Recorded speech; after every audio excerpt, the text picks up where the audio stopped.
It's possible on the majority of the Smeg ovens to have a pizza stone located in the base of the oven and cook pizza within 4 to 6 minutes. So it's really simple to make a pizza yourself, and we just combine that with a bit of yeast, oil and some water, and I have my dough here already proved and ready to go. So the first stage of making the pizza, of course, is to roll it out. So we're just going to put a little bit of flour on our rolling pin and a little bit of a push, a turn, a push and a turn, and you can see those lovely bubbles from the proving process that are in the dough. Now those bubbles are important to create that fabulous blistering effect that you'll get on the stone. I'm only going to go so far. And the next stage to make sure those bubbles are maintained is just to use the weight of the pizza to allow it to stretch, so we keep that lovely blistering effect when it goes into the oven. And then finally, using the fists of your hands, not your fingers, just pull those centre bits out to create that stretch in the centre. So there's our pizza, almost ready to go. We need to drizzle it with a little bit of olive oil. And my top tip at this point is not to go all the way to the edges. And the same applies when you're putting your passata on top. Now the combination of passata and a little bit of oil is really going to help with that crispy base. And we're just going to use the back of the spoon to just take it again almost to the edges, but not always right to the edge. Next thing we need to do is add a little bit of parmesan. That's going to give us that saltiness that we want on the pizza. So the next thing is to put a little bit of mozzarella. Notice I'm not going too mad with the toppings on my pizza. Something we're quite famous for in the UK is overloading our pizza, which means it doesn't crisp and cook the filling at the same time. Top it with a little bit of salt, not too much because there's a bit of salt in the dough already. And finally, a little bit of black pepper. Now our pizza is ready to go in the oven, and we're not going to put the meat onto it just yet. We're going to put the meat right at the very end, the true Italian way of cooking a pizza. Now what I have here is the pizza paddle, which is also another accessory. It makes it very easy for taking the pizza in and out of the oven.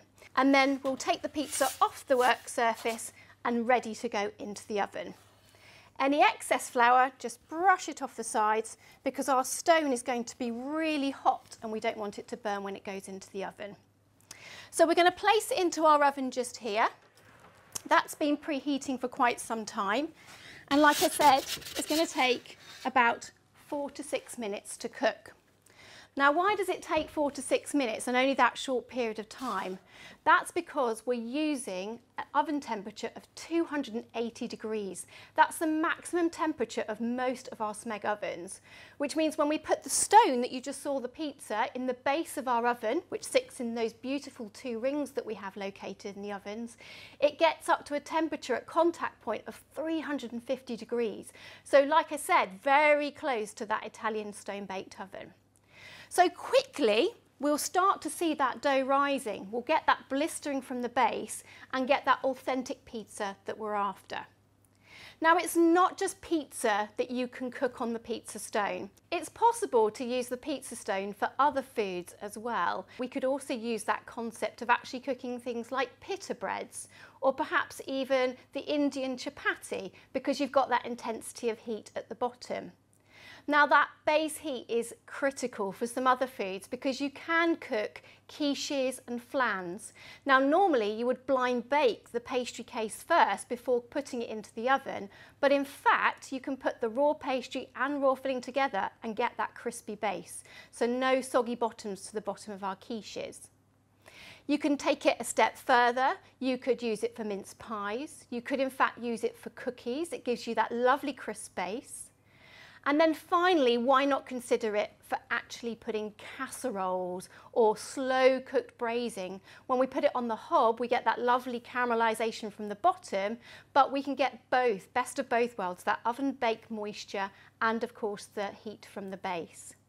So the pizza stone is incredibly versatile. Don't just think about it for pizzas, but think of all these other foods that you can do too. So 4 minutes into that 4 to 6 minute cook time, we've really got some good bubbling going on our pizza. So let's take a look.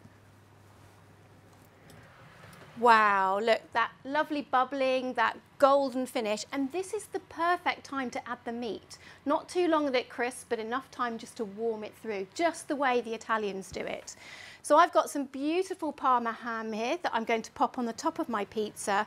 And like I say, just a couple of minutes to finish off the pizza to its complete result. Right, let's check this pizza out. So again, use the paddle just to take it off the stone. And although this is hot, I'm going to show you how crisp that base is. Fabulous. So the final touches to the pizza is a little drizzle of oil, a little bit of fresh basil on the top, and then listen to this crunch. If you're not inclined to cook a pizza on fresh, you can absolutely use the stone for a frozen pizza or even a part-baked pizza. You'll get very similar results, but get that really crisp base by using the stone instead of just baking it in the oven.